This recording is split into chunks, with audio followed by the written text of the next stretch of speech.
Halo semua, welcome to my video. Jadi di video kali ini kita akan membahas tentang konsep pengkondisian atau percabangan dalam bahasa Python. Selain konsep dari percabangan, di video kali ini kita akan bahas konsep dari looping dalam Python.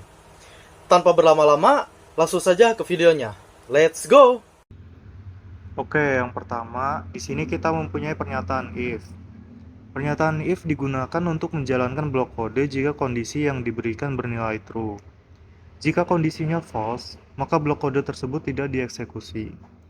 Dalam contoh ini, jika nilai umur adalah 18 atau lebih, maka pesan Anda adalah seorang dewasa akan dicetak. Namun, jika kita ganti umurnya menjadi 16, maka program tidak akan menampilkan apa-apa karena kondisinya bernilai false. Nah, yang kedua, di sini kita mempunyai pernyataan if else. Pernyataan if else digunakan untuk menjalankan blok kode tertentu jika kondisi if bernilai true dan menjalankan blok kode lainnya jika kondisinya false. Dalam contoh ini, jika nilai umur kurang dari 18, maka pesan Anda masih di bawah umur akan dicetak. Jika tidak, pesan Anda adalah seorang dewasa akan dicetak. Langsung saja, kita akan coba mengganti kondisinya menjadi false. Dan kita run, dan programnya akan menampilkan Anda masih di bawah umur, karena kondisinya bernilai false, maka else yang akan dijalankan. Selanjutnya, di sini kita mempunyai pernyataan if, elif, dan else. Pernyataan ini biasanya digunakan ketika kalian memiliki beberapa kondisi yang ingin diperiksa secara berurutan. Pernyataan elif memungkinkan kalian menambahkan kondisi tambahan setelah pernyataan if pertama, dan else menangani kasus ketika tidak ada kondisi yang cocok. Dalam contoh ini, program akan mencetak pesan berdasarkan tentang umur. Jika umur kurang dari 18, maka pesan Anda masih di bawah umur akan dicetak. Jika umur kurang dari 30, maka pesan Anda masih muda akan dicetak. Namun jika tidak, pesan Anda adalah seorang dewasa akan dicetak. Nah, yang keempat, di sini kita mempunyai pernyataan ternary. Pernyataan ternary merupakan cara singkat untuk menulis pernyataan if-else dalam satu baris.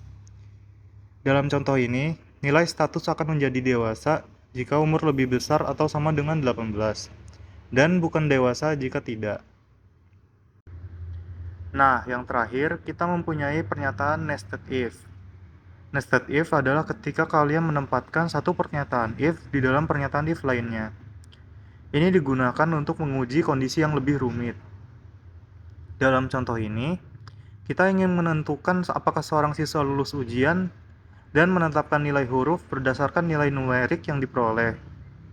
Kita menggunakan nested if untuk memeriksa kedua kondisi. Kondisi pertama, kita memeriksa apakah nilai siswa lebih besar atau sama dengan 70. Jika iya, maka pesan Anda lulus ujian akan dicetak. Kemudian, kita masuk dalam nested if untuk menentukan nilai huruf. Jika nilai lebih besar atau sama dengan 90, kita berikan nilai A. Jika lebih besar atau sama dengan 80, kita berikan nilai B. Dan jika tidak memenuhi kedua kondisi tersebut, namun masih lebih besar atau sama dengan 70, kita berikan nilai C. Jika nilai siswa kurang dari 70, maka pesan Anda tidak lulus ujian akan dicetak. Selanjutnya, kita akan membahas sintaks looping dalam pemrograman Python. Pertama-tama, mari kita lihat for loop. For loop digunakan untuk melakukan iterasi atau perulangan sejumlah tertentu. Misalnya dalam contoh pertama, kita menggunakan range 5 untuk membuat loop yang akan berjalan 5 kali mulai dari 0 hingga 4. Kemudian dalam contoh kedua, kita menggunakan for loop untuk mengulangi melalui elemen-elemen dalam sebuah list, mencetak setiap elemen satu per satu. Dalam contoh ketiga, kita menggunakan fungsi enumerate untuk mendapatkan indeks dan nilai dari setiap elemen dalam list. Sekarang mari kita lihat while loop. While loop digunakan ketika kita ingin melakukan iterasi selama kondisi tertentu terpenuhi. Dalam contoh pertama, while loop akan berlanjut selama nilai count kurang dari 5. Setiap kali iterasi, nilai count akan ditambah 1.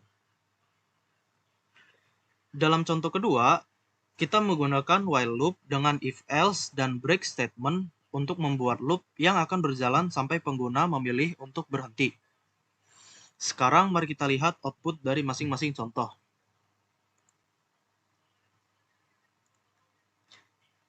Yang pertama yaitu contoh 1 dari for loop, looping dengan range. Hasilnya adalah 0, 1, 2, 3, 4. Yang kedua, looping melalui elemen-elemen dalam sebuah list. Outputnya 1, 2, 3, 4, 5. Dan yang ketiga adalah contoh ketiga dari looping for loop. Outputnya adalah sebagai berikut. Dan yang ini adalah contoh pertama dari looping while dengan kondisi. Outputnya 0, 1, 2, 3, 4. Dan contoh terakhir dari while loop dengan if else dan break statement. While ini akan terus berlanjut ketika pengguna memasukkan ya.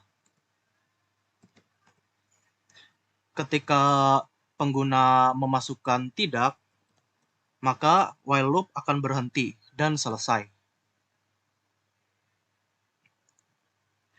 Dengan for loop dan while loop, kita memiliki alat yang kuat untuk mengulangi tugas-tugas dalam bahasa pemrograman Python. Yeah, I wanna run off and fly, and I'll tell myself it's fine to